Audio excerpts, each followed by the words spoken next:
Subscribe करिए हमारे channel target UP TET CTET को और बेल आइकन को दबाइए। हेलो दोस्तों, मैं आनंद स्वागत करता हूं आप सभी का आपके अपने channel target UP TET CTET में। दोस्तों, हम पढ़ते आ रहे हैं आपके डीएलएड थर्ड सेमेस्टर के गणित विषय को और इसमें जितने भी शुरुआती चैप्टर्स हैं वह हमने कर लिए हैं। और अब हम लोग देख रहे थे आयतन धारिता विभिन्न आकृतियों का। हमने घनाभ का देख लिया, घन का देख लिया और इन पे आधारित सभी प्रश्नों को कर लिया। मैंने आपको शुरू से ही बताया कि आपको आकृति को बहुत ध्यान से समझना है। तो घन घनाभ मैंने आपको बहुत ही अच्छे से आकृति के बारे में पढ़ाया है कि आकृति कैसी होती है, इसमें क्या क्या चीजें होती हैं। अब इसी तरीके से दो आकृतियां और आपको पढ़ना है, बेलन यानी कि सिलेंडर और कोन जिसे हम लोग शंकु बोलते हैं, ठीक है, हिंदी में। तो ये दो आकृतियां आपको और पढ़नी है और इन्हीं पे आधारित प्रश्न बनते हैं, आसान प्रश्न बनते हैं। आप थोड़ा सा ध्यान दे के समझे रहोगे तो बहुत ही आसानी से प्रश्नों को हल कर लोगे, ठीक है। तो अब देखिए, हम यहाँ पे पढ़ने वाले हैं बेलन, जिसे इंग्लिश में बोलते हैं सिलेंडर, ठीक है। तो यह आकृति आपने ऑफन देखी होगी अपने घर में, जो आपका गैस सिलेंडर रहता है। देखिए, इस प्रकार से आपके घर में जो गैस का सिलेंडर आता है वह यहाँ से आप देखिए यह किस रूप में है। यह एक सिलेंडर के रूप में है, या फिर इस प्रकार का लकड़ी का गुटका आप देखेंगे जिसका जो बाहरी सतह होता है गोल होता है और यह जो इसमें ऊंचाई होती है, ठीक है। इस प्रकार की जो आकृति होती है उसे हम क्या कहते हैं? सिलेंडर कहते हैं, बेलन कहते हैं, ठीक है। तो यही हमें पढ़ना है इस आकृति के बारे में। तो चलिए देख लेते हैं हम लोग। अब देखिए, बेलन क्या होता है? तो किसी आयत को उसके एक भुजा के परितः घुमाने से बने ठोस को लंबवृत्तीय बेलन कहते हैं। जिस भुजा के परितः घुमाया जाता है उस भुजा की लंबाई को बेलन की ऊंचाई तथा दूसरी भुजा को बेलन के आधार की त्रिज्या कहते हैं, ठीक है। तो अब कुछ नहीं, आप एक आयत से समझिए। आयत क्या है? आपकी कॉपी या किताब आप ले लीजिए और एक सिरे को आप पकड़ लीजिए। ऊपर नीचे जो आपका किताब है, मान लेते हैं ये आपका किताब है, ठीक है। तो इस किताब के एक भुजा को आप इस प्रकार से पकड़ लीजिए और एक भुजा को आप घुमाइए इस प्रकार से, ठीक है। एक एंड से दोनों ऊपर नीचे पकड़ लीजिए, बाकी एक भुजा को आप पकड़ के घुमाएंगे तो आपको क्या मिलेगा? आपको इस प्रकार से बेलन मिलेगा, ठीक है। तो जिस भुजा के परितः आप घुमाते हैं वह भुजा क्या हो जाता है? ऊंचाई हो जाता है h, और जो दूसरी भुजा होती है आयत की वह क्या हो जाती है? त्रिज्या r हो जाती है। यहाँ पे आप फिगर में देख पा रहे हैं। तो इस प्रकार से बेलन का निर्माण होता है, बेलन आकृति। अब आप समझ पा रहे होंगे बेलन में क्या होता है? दो चीजें होती हैं, एक त्रिज्या होता है और एक ऊंचाई होती है, ठीक है। तो ऊंचाई और त्रिज्या आप समझ पा रहे होंगे। और नीचे का जो भाग है वह सर्कुलर होता है, ठीक है, एक वृत्त के आकार का होता है और ऊपर का भाग भी वृत्त के आकार का होता है और पृष्ठ भी इसी प्रकार से गोल राउंड शेप में होता है, ठीक है। तो सिलेंडर आप समझ पा रहे होंगे। अब यदि बेलन की ऊंचाई h हो और त्रिज्या r हो तो बेलन का आयतन क्या होता है? बेलन का आयतन होता है पाई आर स्क्वायर h। यह आप कैसे याद करेंगे? एक सर्किल जो होता है, एक वृत्त जो होता है, इसका आपको क्षेत्रफल एरिया याद होगा, कितना होता है? पाई आर स्क्वायर होता है। तो यह जो इसके आधार का क्षेत्रफल है इसमें आप ऊंचाई का गुणा कर देंगे, pi r square into H. तो यह इसका क्या हो जाएगा? आयतन हो जाएगा, वॉल्यूम हो जाएगा। बेलन का सिलेंडर का वॉल्यूम अगर लिखना हो तो पाई आर स्क्वायर एच लिखते हैं, और पृष्ठ लिखना हो तो एक वृत्त का, तो बेलन का पृष्ठ कितना हो जाएगा? बेलन का पृष्ठ होता है 2 पाई आर इंटू एच। जो वृत्त का आपका परिमाप होता है 2 पाई आर, उसमें आप ऊंचाई का गुणा कर दीजिए तो आपको क्या मिल जाएगा? बेलन का वक्र पृष्ठ मिल जाएगा। और यह केवल ये जो गोल वाला भाग है यही आपको मिलता है पृष्ठ के रूप में। लेकिन अगर आपको संपूर्ण पृष्ठ चाहिए तो ऊपर जो वृत्त बन रहा है और नीचे जो वृत्त बन रहा है, इन दोनों का एरिया भी अगर आप जोड़ देते हैं तो आपको बेलन का संपूर्ण पृष्ठ मिल जाएगा, ठीक है। तो आपको ये गोल वाला जो पृष्ठ है यह पता ही है, यह कितना होता है? 2 पाई आर इंटू एच होता है, ठीक। अब इसमें आप जोड़ दीजिए ऊपर नीचे दोनों वृत्त का क्षेत्रफल। तो एक वृत्त का क्षेत्रफल कितना होगा? पाई आर स्क्वायर, और दूसरे जो नीचे आधार है, इसका क्षेत्रफल कितना होगा पाई आर स्क्वायर, तो ये हो जाएगा 2 पाई आर स्क्वायर, दोनों को जोड़ देंगे pi r square plus pi r square, तो ये 2 पाई आर स्क्वायर हो जाएगा। अब 2 पाई आर अगर हम कॉमन ले लेते हैं तो एच प्लस आर ब्रैकेट में बच जाएगा, तो यही होता है बेलन के संपूर्ण पृष्ठ का क्षेत्रफल कितना होता है 2 पाई आर इंटू ब्रैकेट में एच प्लस आर। ठीक है, मतलब 2 पाई आर का आप गुणा कर दीजिए जो ऊंचाई और त्रिज्या की लंबाइयां हैं उनको जोड़ करके। ठीक है, तो ये दो चीजें होती हैं, आयतन होता है, वक्र पृष्ठ होता है। ठीक है, यही दो चीजें हम पढ़ते आ रहे हैं सभी आकृतियों में। और यहाँ पे क्या होता है, यहाँ पे संपूर्ण वक्र पृष्ठ भी होता है, जो दोनों आधार हैं उनका क्षेत्रफल अगर हम जोड़ लेते हैं तो यह क्या हो जाता है, संपूर्ण पृष्ठ हो जाता है, संपूर्ण सरफेस एरिया हो जाता है, कंप्लीट सरफेस एरिया जिसे हम बोल सकते हैं। ठीक है,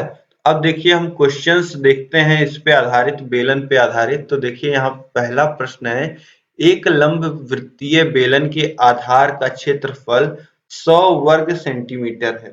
यदि बेलन की ऊंचाई 10 सेंटीमीटर हो तो आयतन ज्ञात कीजिए। अब आपको एक लंब वृत्तीय बेलन यहाँ पे दिया गया है, एक बेलन दोस्तों आपको दिया गया है, और यहाँ पे क्या बताया जा रहा है, बेलन के आधार का क्षेत्रफल हमको दिया है। तो जो बेलन है उसके आधार का क्षेत्रफल हमें दिया गया है, तो बेलन के आधार का क्षेत्रफल कितना होगा पाई आर स्क्वायर होगा। तो यह हमें कितना दिया गया है 100 वर्ग सेमी। ठीक, अब बेलन की ऊंचाई 10 सेमी हो यानी कि h बराबर 10 हो, तो हमसे क्या पूछ रहा है, बेलन का आयतन पूछ रहा है। अब बेलन का आयतन वॉल्यूम कितना होता है, तो ये होता है पाई आर स्क्वायर इंटू एच। तो अब दोनों वैल्यूज आप रख दीजिए, पाई आर स्क्वायर की जगह आप क्या लिख देंगे 100 और एच की जगह कितना लिख देंगे 10। ठीक है, अब गुणा कर देंगे तो 1000 हो जाएगा, और एक जो इकाई है पाई आर स्क्वायर की जो इकाई है वह वर्ग सेंटीमीटर में है और ऊंचाई जो है वह सेंटीमीटर में है, तो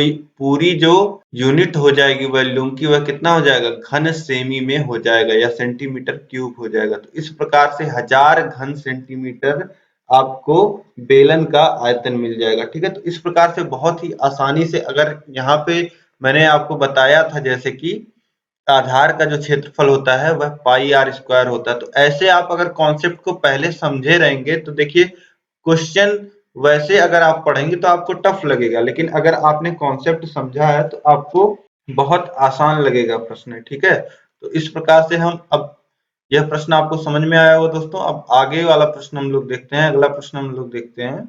देखिए प्रश्न है, एक लंब वृत्तीय बेलन के ड्रम का व्यास 55 सेमी है तथा लंबाई 120 सेमी है, उस ड्रम में कितने लीटर पानी आएगा। अब देखिए यहाँ पे धारिता की बात आ गई कहीं ना कहीं। ठीक है, तो बहुत ही इंटरेस्टिंग प्रश्न हो चुका है। यहाँ पे एक लंब वृत्तीय बेलन, आपने जब कहीं पे कंस्ट्रक्शन का काम देखा होगा तो आप देखे होंगे एक ड्रम ऐसे नीले कलर का रखा होता है। ठीक है, एक ड्रम रखा होता है इसी बेलन के आकार का, जिसमें, या आपने देखा होगा पहले शादी ब्याह में भी बहुत इस्तेमाल में होता था ड्रम, आपने देखा होगा। तो ये क्या होता है, एक सिलेंडर ही होता है लेकिन खाली होता है पूरी तरीके से। तो उसी ड्रम की यहाँ पे बात की जा रही है, उसी तरीके की ड्रम की, जिसमें आपको व्यास जो दिया गया है वह 55 सेंटीमीटर दिया गया है।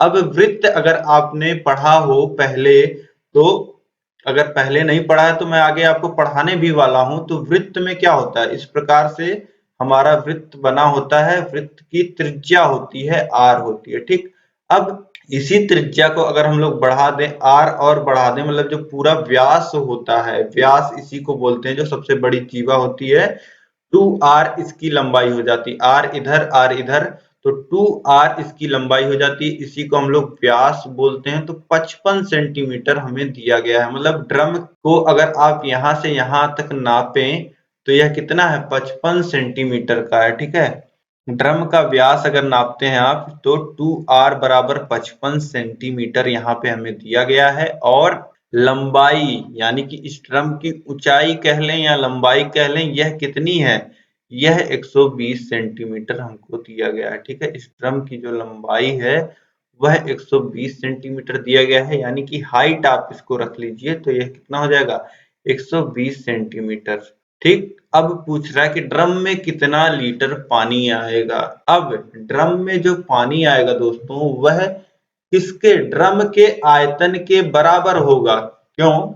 जो अधिक से अधिक पानी, आप थोड़ा पानी भरोगे, आधा भरोगे तो ड्रम का आधा आयतन होगा। ठीक है, अगर पूरा आप जानना चाहते हो कि कितना हम इसमें पानी भर सकते हैं तो आप कुछ नहीं, बस इस अब अगर पूरा पानी मान लेते हैं भरा हुआ इस ड्रम में, तो यह क्या हो जाएगा, यह एक भरे हुए बेलन की तरह हो जाएगा। जो अभी आप पढ़ के आ रहे हो, जो अभी आपने देखा, यह एक पूरा भरा हुआ बेलन है और उसका आयतन पाई आर स्क्वायर एच होता है। ठीक है, तो इसी प्रकार से यह बेलन अगर भरा हुआ रहेगा और इसका आयतन हम निकाल लेते हैं, तो उसी आयतन को हम अगर लीटर में बदल लेंगे तो हमें पता चल जाएगा कि कितना लीटर पानी इसमें आएगा। ठीक है, तो यहाँ कुछ नहीं करना है, यहाँ जो बेलन दिया गया है इसका हमें आयतन निकाल लेना है और उसे लीटर में बदल लेना है। ठीक है, तो यहाँ पे आप देखिए, अब इसे हम लोग निकालते हैं, बेलन का जो है आयतन।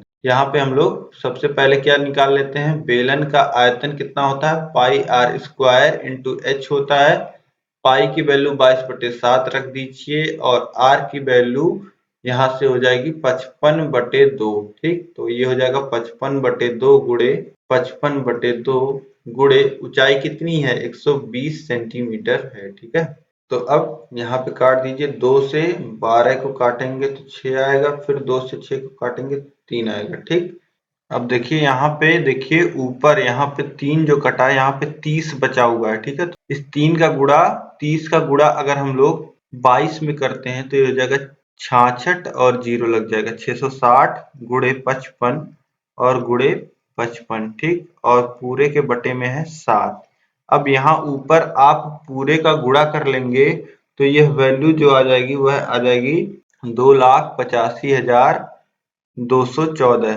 ठीक है, इतना घन सेंटीमीटर यह आ जाएगा। जो तीनों वैल्यूज दी गई हैं हमें वह सेंटीमीटर में, जो यहाँ पे दोनों वैल्यूज दी गई हैं वह सेंटीमीटर में दी गई हैं, तो ये कितना हो जाएगा, घन सेमी हो जाएगा। ठीक, अब आपको पता है यहाँ पे पहले भी हमने एक जगह प्रश्न में देखा था पिछले क्लास में, वहां पे आपने क्या देखा था, वहां पे आपने देखा था 1 लीटर बराबर जो होता है वह होता है 1000 घन सेंटीमीटर। ठीक है, तो अब ये जो हमें वॉल्यूम प्राप्त हुआ है, आयतन प्राप्त हुआ है, इसे अगर हम लोगों को बदलना हो लीटर में कि कितना लीटर पानी ड्रम में आएगा, तो वह हम कैसे बदलेंगे, आयतन में 1 लीटर में 1000 घन सेंटीमीटर होता है, तो इतने घन सेंटीमीटर में कितना लीटर होगा, तो 2,85,214 में 1000 का आप भाग दे दोगे तो आपको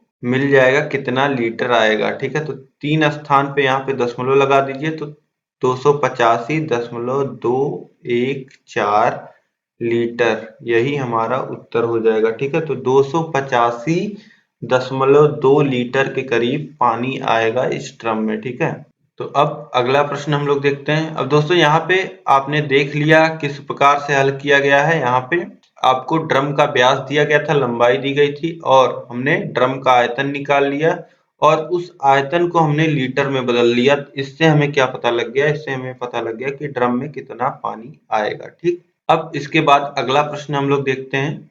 देखिए अगला प्रश्न है, एक लंबवृत्तीय बेलन का वक्र पृष्ठ 140 पाई वर्ग सेमी है तथा आधार का व्यास 20 सेमी है, बेलन की ऊंचाई ज्ञात कीजिए। अब यहाँ पे हमें एक लंबवृत्तीय बेलन दिया गया है और इस बेलन के बारे में हमें यहाँ पे क्या बताया गया है, बेलन का जो वक्र पृष्ठ है, जो इसका वक्र पृष्ठ मतलब कि सर्कुलर सरफेस, वक्र मतलब क्या होता है, ऐसे घूमा हुआ, तो इसका घूमा हुआ संपूर्ण पृष्ठ आपको नहीं दिया गया है।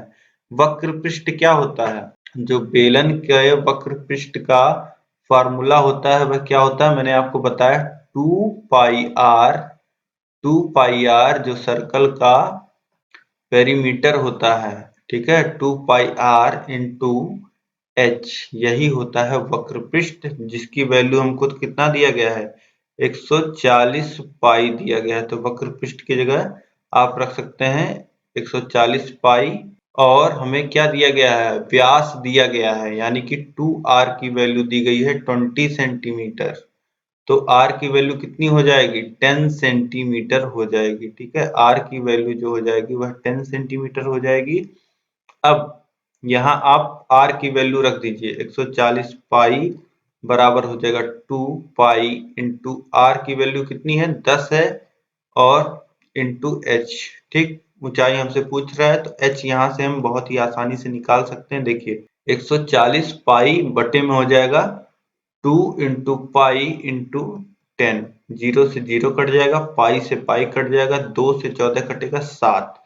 h की वैल्यू यहाँ पे कितनी आ जाएगी, 7 सेंटीमीटर आ जाएगी। तो इस प्रकार से आप यहाँ पे बहुत ही आसानी से ऊंचाई निकाल सकते हैं। ठीक है, तो किसी भी प्रकार का प्रश्न बने, अब चाहे आपसे सिंपली ऊंचाई और त्रिज्या देकर के संपूर्ण पृष्ठ पूछता है, तो संपूर्ण पृष्ठ के लिए आपको कुछ नहीं करना है, 2 पाई r स्क्वायर इसी वक्र पृष्ठ में जोड़ देना है, आपको संपूर्ण वक्र पृष्ठ मिल जाएगा। ठीक है, तो यहाँ पे प्रश्न आप समझे होंगे, वक्र पृष्ठ आपको दिया गया था, और जो बेलन का व्यास है, जो बेलन का व्यास है 2 पाई 2r आपको वैल्यू दी गई थी। ठीक है, तो इस प्रकार से आसानी से आप इसको भी हल कर सकते हैं। कोई भी प्रश्न बने, जैसे आपने लीटर धारिता वाला प्रश्न भी देख लिया, इसी बेलन में आपने जितने भी तरीके के प्रश्न बन सकते हैं, ये बहुत ही आसानी से आप हल कर ले जाओगे। ठीक है, तो बेलन पे कोई भी प्रश्न बनता है, कहीं भी अगर आपको बेलन में डाउट आता है तो आप मुझे कमेंट करके बताइएगा। अब इसके बाद जो हम आकृति पढ़ेंगे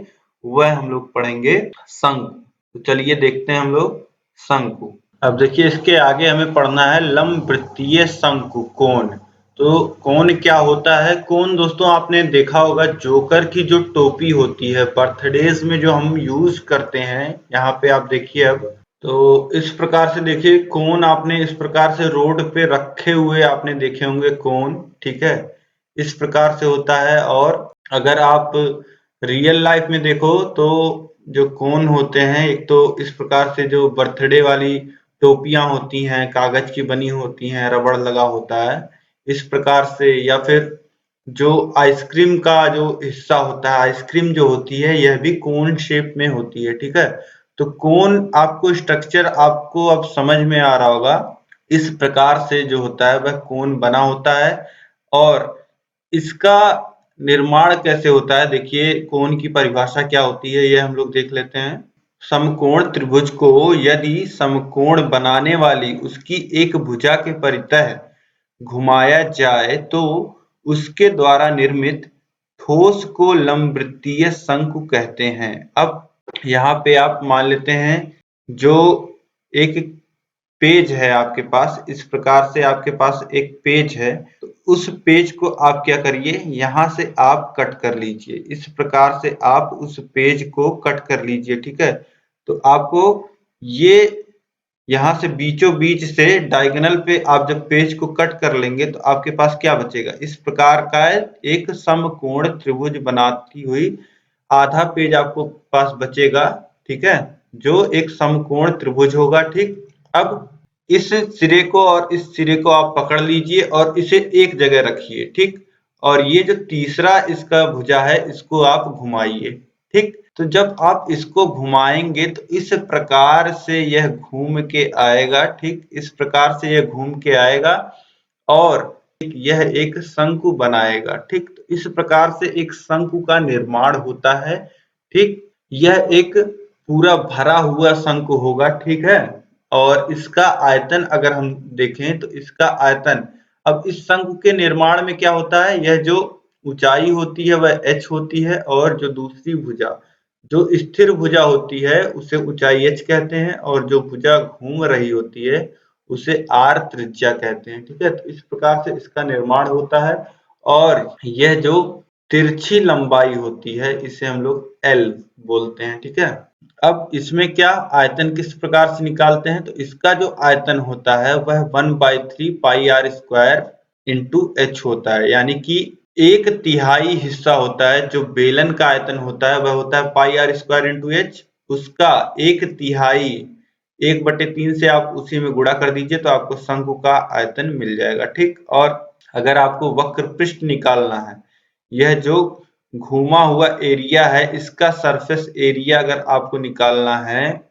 तो वह कितना होता है, पाई आर एल। ठीक है, और शंकु का संपूर्ण पृष्ठ अगर आपको निकालना है तो यह जो घूमा हुआ क्षेत्र है, यह इसका क्षेत्रफल कितना हो गया, पाई आर एल हो गया। और नीचे आप जोड़ोगे वृत्त, नीचे एक वृत्त बन रहा है तो इस वृत्त का क्षेत्रफल कितना हो जाएगा, पाई आर स्क्वायर, और जो वक्र है वह उसका कितना है, पाई आर एल। तो दोनों को आप जोड़ दोगे तो ये हो जाएगा पाई आर इंटू ब्रैकेट में एल प्लस आर, यह हो जाएगा संपूर्ण पृष्ठ। ठीक, अब तिर्यक ऊंचाई मान लेते हैं, आपको नहीं पता है निकालना है तो वह होता है √h² प्लस आर स्क्वायर। यहाँ पे पाइथागोरस प्रमेय से आप निकाल सकते हैं।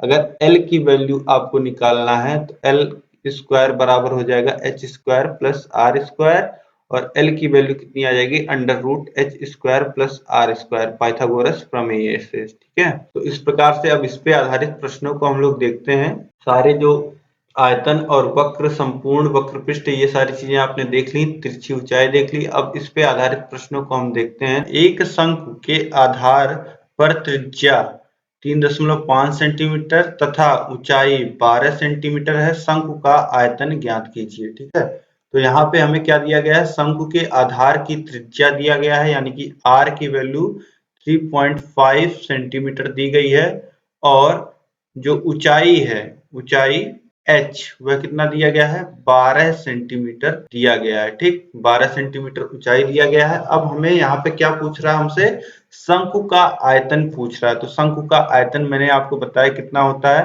शंकु का आयतन होता है 1/3, और जितना आपने बेलन का आयतन याद किया था, यानी कि पाई/r² इंटू h, तो बेलन का आयतन क्या हो गया, 1/3 पाई/r² इंटू h। अब यहाँ पे वैल्यूज आप रख दीजिए, तो 1/3 पाई की वैल्यू 22/7 गुणे r की वैल्यू दी गई है 3.5, तो 3.5 का स्क्वायर होगा, यानी 3.5 का 2 बार गुणा, और h यानी कि 12। ठीक, अब देखिए 3 से 12 को काटेंगे तो 3 चौक 12 होता है, 4 बार में कट जाएगा। और यहाँ से देखिए 3.5 से 7 काटेंगे तो 2 बार में कट जाएगा, फिर 2 से 4 को काटेंगे 2 बार में कट जाएगा। ठीक, ऊपर देखिए क्या बचा है, 22 गुणे 3.5 गुणे 2 बचा हुआ है, तो 22 गुणे 3.5 का गुणा 2 में होगा तो ये हो जाएगा 7, और 7 का गुणा 22 में होगा तो 7 दूनी 14, हंसी लगा 1, फिर 7 दूनी 14 और 1 15, तो 154 घन सेंटीमीटर ये आ जाएगा आयतन। ठीक है, तो जो आयतन मिल जाएगा शंकु का वह 154 घन सेंटीमीटर मिल जाएगा। ठीक है, तो आपको अगर त्रिज्या और ऊंचाई दिया रहेगा तो बहुत ही आसानी से आप इसका आयतन निकाल लेंगे शंकु का। ठीक है, और यहीं पे अगर आपसे तिरछी ऊंचाई भी पूछ लेता एल, तो आप क्या कर देते, यहाँ पे क्या फॉर्मूला लगा देते, एल बराबर होता है h का स्क्वायर प्लस r का स्क्वायर। ठीक है, तो अंडर रूट यह कितना हो जाता है, h का स्क्वायर, यानी कि h कितना है आपका, h 12 है और r 3.5, ये हो जाता है 12 का स्क्वायर धन 3.5 का स्क्वायर। ठीक, तो अब ये 12 का वर्ग तो 144 धन 3.5 का वर्ग। ठीक, तो 3.5 को मान लेते हैं, हम लिख देते हैं 7/2, तो 7/2 का स्क्वायर हो जाता है ये, तो ये अंडर रूट आ जाता है 144 धन 7 का स्क्वायर 49/4। ठीक, अब अगर पूरे के बटे 4 करें तो 4 का गुणा 144 में होगा और 49 जुड़ जाएगा, तो ये आ जाएगा 625, और ऊपर 625 किसका वर्गमूल होता है, 625 25 का वर्गमूल होता है, और 4 किसका वर्गमूल होता है, 2 का। तो इसको 25/2 का होल स्क्वायर लिख सकते हैं अंडर रूट में, तो ये हो जाएगा 25/2। ठीक है, तो इस प्रकार से यह कितना वैल्यू आ जाएगा, यह वैल्यू आ जाएगा 12.5 सेंटीमीटर। ठीक है, तो तिरछी ऊंचाई भी आप चाहें तो इसी प्रकार से निकाल सकते हैं। ठीक है, अब इसके बाद यह प्रश्न आप लोग समझ गए होंगे दोस्तों। अगला प्रश्न हम लोग देखते हैं।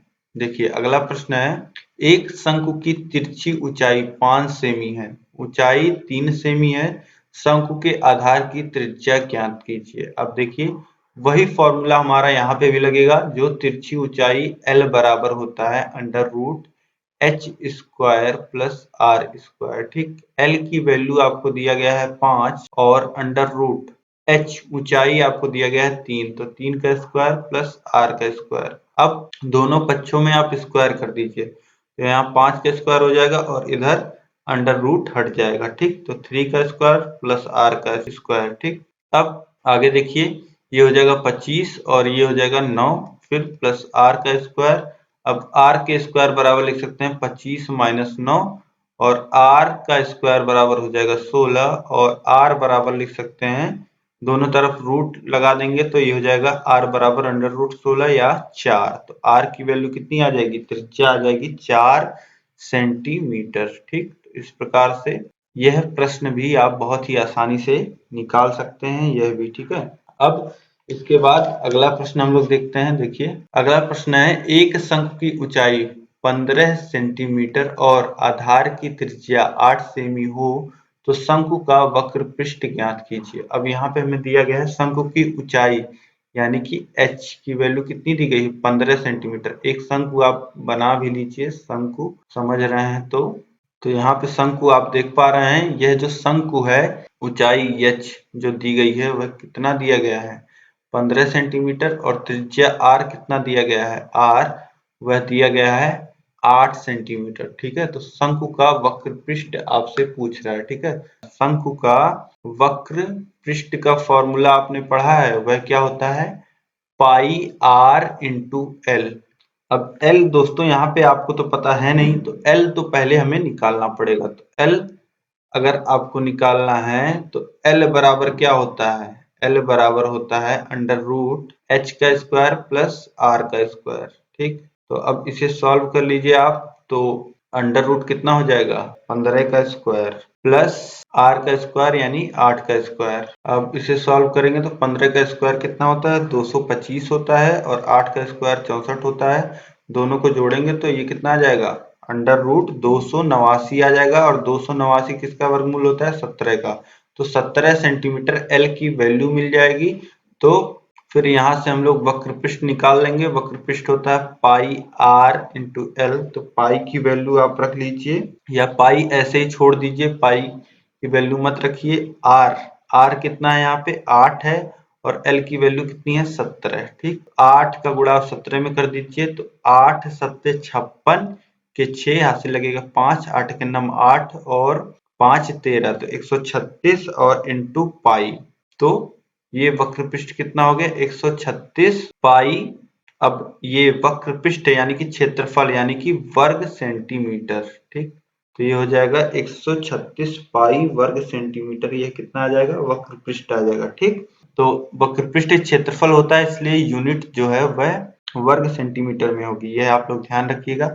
इस प्रकार से दोस्तों कोई भी प्रश्न आपका बनता है शंकु पे, चाहे बने चाहे वह बेलन पे बने, दोनों ही डेफिनेटली आप लोग सॉल्व कर लोगे। और कहीं भी अगर आपको दिक्कत आएगी इन प्रश्नों को सॉल्व करने में, कहीं भी कॉन्सेप्ट समझने में, कहीं भी कोई कंफ्यूजन हो, तो आप मुझे कमेंट करके बताइए। यह क्लास आपको कैसी लगी है, यह आप मुझे कमेंट करके बताइए। और इस वीडियो को अधिक से अधिक आपको शेयर करना है, सभी को आप इस वीडियो को शेयर करिए, जिससे सभी को ये जो कॉन्सेप्ट हैं, आकृतियां समझ में आए, अच्छे से कॉन्सेप्ट समझ में आए, अच्छे से प्रश्नों को वो हल कर पाए, और उनकी प्रैक्टिस अच्छी हो, और वह गणित में 25 में 25 स्कोर करके आए ही आए। मस्ट है, बिल्कुल आप यह अपने दिमाग में बिठा लीजिए, 25 में 25 मुझे स्कोर करना ही करना है गणित में। ठीक है, तो इस माइंडसेट के साथ आप चलिए। इस वीडियो को अधिक से अधिक अपने सभी दोस्तों में शेयर करिए, और जहां भी कोई दिक्कत आए मुझे कमेंट करके बताइए। वीडियो को लाइक कीजिएगा, सभी में शेयर कर दीजिए। चैनल को अगर अभी तक आपने सब्सक्राइब नहीं किया तो चैनल को सब्सक्राइब करके बगल में बेल आइकन होगा, उस पर प्रेस कीजिएगा। और सभी जो यह नोट्स बन रहे हैं, इसको आप इसकी PDF आप प्राप्त कर सकते हैं, आप टेस्ट दे सकते हैं, और सभी ये जो वीडियोस हैं इन्हें आप बिना प्रचार के देख सकते हैं हमारे ऐप पर। हमारे ऐप का भी नाम टारगेट यूपी टेट सीटेट है। आपको यह प्ले स्टोर पे मिल जाएगा। TUC जो चैनल का लोगो है वही लोगो आपको आप सर्च करेंगे प्ले स्टोर पे मिल जाएगा, या फिर नीचे डिस्क्रिप्शन बॉक्स में से आप इस ऐप को डाउनलोड कर लीजिए और वहां पे आपको 3rd सेमेस्टर का कोर्स मिल जाएगा। वहां पे आपको सारी क्लासेस, सभी मास्टर क्लासेस, सारी चीजें वहां पे आपको उपलब्ध है। ठीक है, तो इस वीडियो में दोस्तों अंत तक बने रहने के लिए आप सभी लोग का बहुत बहुत धन्यवाद। जय हिंद।